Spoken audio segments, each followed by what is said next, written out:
NSFW, people who have found a dead body, what's the story? Someone I know retired from the Royal Mail because he found someone. He looked through the letter box of an elderly lady who usually came to the door for him, but he hadn't seen in a week. She had had a stroke and fallen on a plug-in heater. I was maybe 12 or 13, walking to the local convenience store with friends. We took a path through the woods that ends up behind a neighborhood pool fence and eventually brings you to the back of the store. Body was laying behind the store in the grass. Called 911 on the payphone out front. Turned out to be a tutor/teacher whose student of hers, who also lived in the neighborhood, had strangled to death and dumped the body. Was laying in bed watching TV with my GF at the time, and her dad had moved in with us recently. Heard the loudest snoring ever coming out of his room real early, and we almost went to check on him, but figured he just had a long night and was exhausted. Got up, went throughout the day, breakfast, chores, all the Saturday morning stuff we do. 2 p.m. rolls around and he still hasn't come out of his room. Had a bad feeling, so I kicked the door in and found him sitting there in his underwear, pale bluish white eyes and mouth open. Apparently he'd gone out with some friends, and they gave him some dope, which turned out to be mostly fentanyl. The snoring we heard was a death rattle, and he was already dead before we even went to sleep. My freshman year of college, right during winter finals, my closest college friend who liked to prank me was in his bed, ignoring his alarm. His roommate came to get me to wake him up. It was a lofted bed. I figured it was a setup. I climbed up there and immediately knew something was horribly wrong and yelled for someone to call for help. His face is still burned into my mind, over 20 years later. I would describe it as scared, with his eyes wide open and his mouth agape as if he were gasping or trying to scream. His hands gripped his sheets tightly. An hour plus of attempts to revive him in the dorm hallway failed. We found out later that he grew up with heart-related issues and his aorta tore in his sleep, before his 19th birthday. Before we learned the cause, I barely slept for weeks. I was terrified whatever got him was getting me next, because we spent so much time together. All these years later, and I'm still in loose contact with his family. On my way to work at 3:30 in the morning, I was carpooling with 2 other guys. We were going through Walcott, Connecticut. Anyone that knows that area knows there's a lot of woods. Anyway, I noticed brake lights that were illuminated behind some trees, so I pulled over to check it out. It was this red SUV blasting reggaeton. The driver had his head slumped down like he was sleeping. I noticed about 20 open beers in the back seat, so we thought he was just drunk. We started to knock on the door to wake him up while we waited for the cops to show up. About 5 minutes later, a cop car pulls up. Officer goes to the driver's side and turns on his flashlight. The second it turned on, we immediately saw the bullet holes on the side of the driver's side door. In like less than a minute, there was at least 10 cop cars shutting everything down. My uncle was supposed to take my dad to a doctor's appointment and never turned up. I went to check and found him dead on his living room floor. Do not recommend. I came home to find my roommate dead in the bathtub after she intentionally took a lot of epilepsy pills and likely seized in the tub and drowned. That hurt a lot. Edit, this gained a lot more traction than anticipated. Not sure which medication she was on, but we found pages she had printed off with warnings and potential side effects of misuse. She either just fell asleep or seized, both were listed as side effects of overdosing. A few years ago, I saw a body lying face down in the River Clyde. It was early morning as I was on my way to work and they had got tangled up in some rocks. Some other people walking along the same path also saw them and I had to stop them from trying to get down to the body. You could tell from the way the body was bloated that they couldn't be saved, and I phoned the police to come. Was a weird day in work after that. Was out driving one night in college with my ex. We used to just go on long drives together to talk about stuff and get away from the university. We were maybe 45 minutes into the country under a pitch-black sky filled with stars and came over a hill to see two red tail lights off in a field. It was so dark that was all we could see until we got closer and saw it was a car crashed directly into a willow tree and the driver was all mangled and dead in the driver's seat / partially out the windshield. We called the cops, but since it was in the middle of nowhere it took a bit to get service and then a bit longer for them to get out to us. Saddest thing about it was that the driver was a teenager. I typically like to enjoy my cup of coffee early in the morning while I skate around the park near me. On the day after Halloween, I went through my normal routine but come across a body hanging in a tree. At first, I thought it was a very realistic decoration / prank, but as I got closer, it was clearly a dead body. He had left his bike and a backpack next to the tree stump. I did not feel the need to go through his belongings. I kind of froze up for a second there until a jogger came by and her reaction snapped me back into reality. We called emergency services, and they came shortly after and cleaned up. When I told my friends and boss what happened, it took them a while to believe my story since they all thought it was a leftover Halloween decoration. I don't know why the 911 call wasn't convincing enough. I kept looking on the internet to find an obituary or an article related to the situation for proof, but nothing came out as far as I could tell. There was a terrible accident on the freeway on a holiday weekend. An SUV with a cargo full of cousins was pulled to the side with some sort of mechanical issue. A semi whose driver was hopped up on meth hit the back of the SUV. Because none of the kids were seatbelt, two were thrown out of the vehicle. One landed in the middle of the freeway and was instantly dead. The other was further out, and I found her. Her neck was obviously broken and, how do I say this gracefully, she wasn't in one piece. It was horrible and traumatic, and I'll never forget my 911 call and the horror of seeing an 8-year-old like that. I was going to testify, but the driver pleaded out. Gabby and Gracie were their names. Was 20 when I found my best friend hanging from a pipe. When we got him out of there, we found several 30 packs of beer in his closet. He wanted us to have a party as we sent him off. My best friend hung himself from the monkey bars in his backyard with a dog leash. I found him hanging there and tried to save him by holding his legs and lifting him up. Vomit all over me, and that smell. Fuck. I moved to a different state years later, and in high school I had a teacher who was talking about how one of his students in state I came from died by a dog leash hanging. Turned out to be the same kid. My then teacher was the principal of the school my friend attended, and my friend was always in trouble in the principal's office, so they knew each other well. A few years after I graduated, the teacher was arrested for charges of statutory sex offense and taking indecent liberties with a child. A fucking 3-year-old. I still think he had something to do with my friend's suicide. Edit, he was 10, I was 8.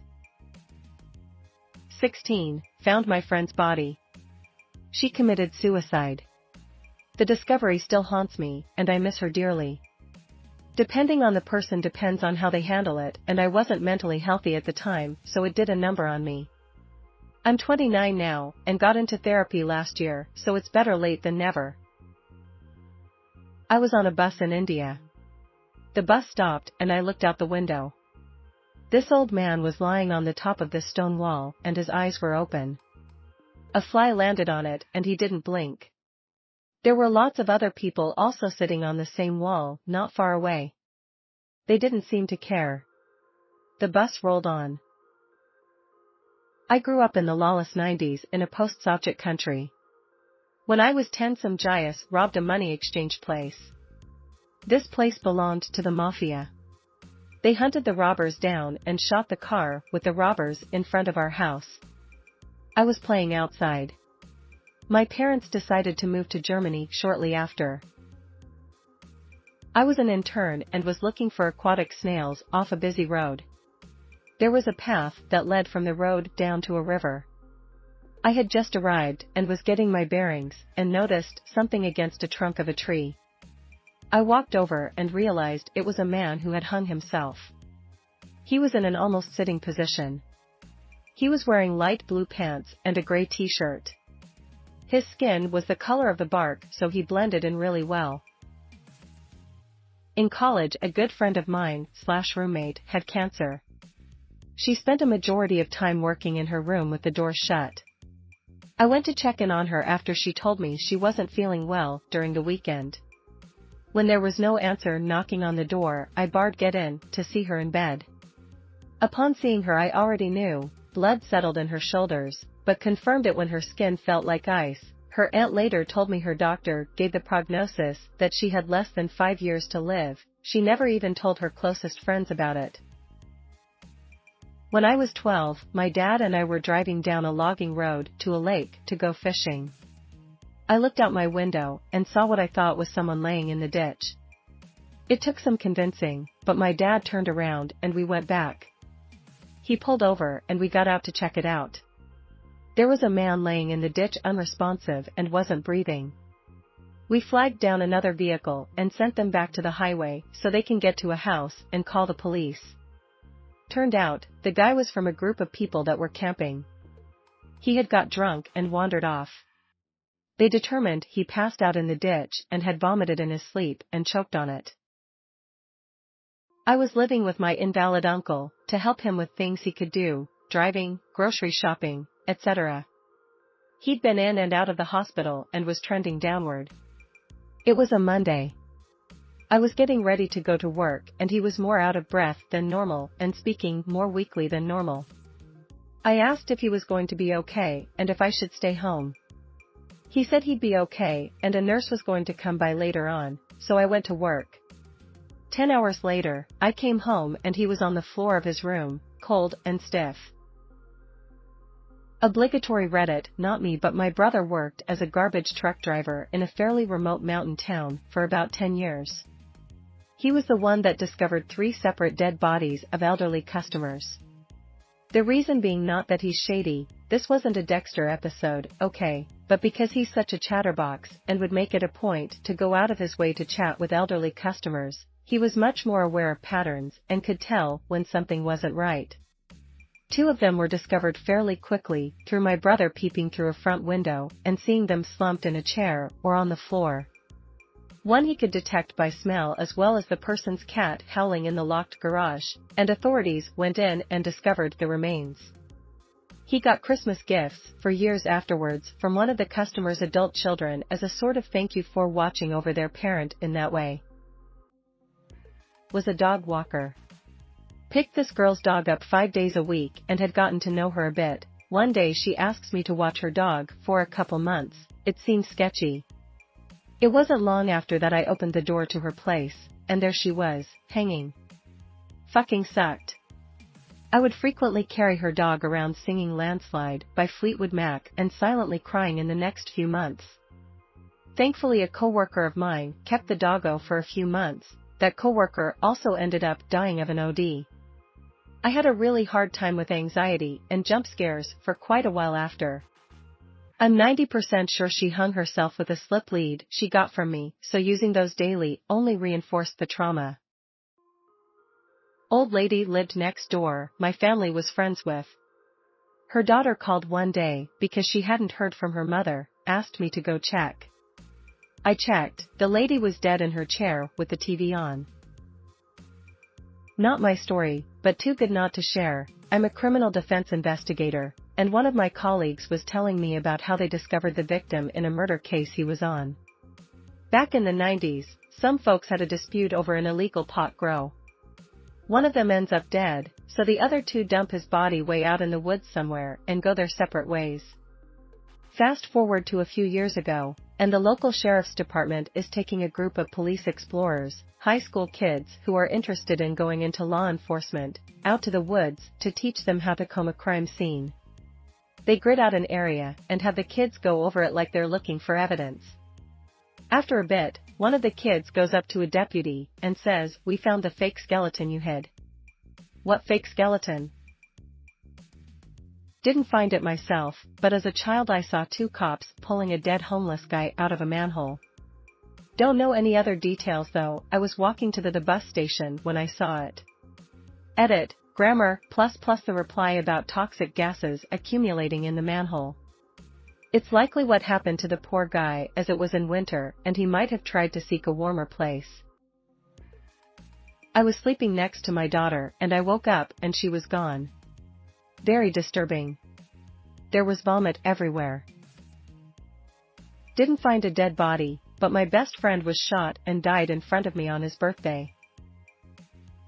One of my earlier jobs was a carer at a swanky end-of-life care home. I worked a skeleton crew at night, one person per floor, and was doing my rounds. I was in the room with a non-verbal lady whose life consisted of dribbling, twitching, and occasionally moaning. Couldn't communicate in any way, and she didn't have any family. I entered the room and saw she was awake. I said a few generic kind words and let her know what was happening as more of a courtesy than anything. I turned round to prep some personal care when I heard a weird exhale. Turned round and she was still in an unusual way.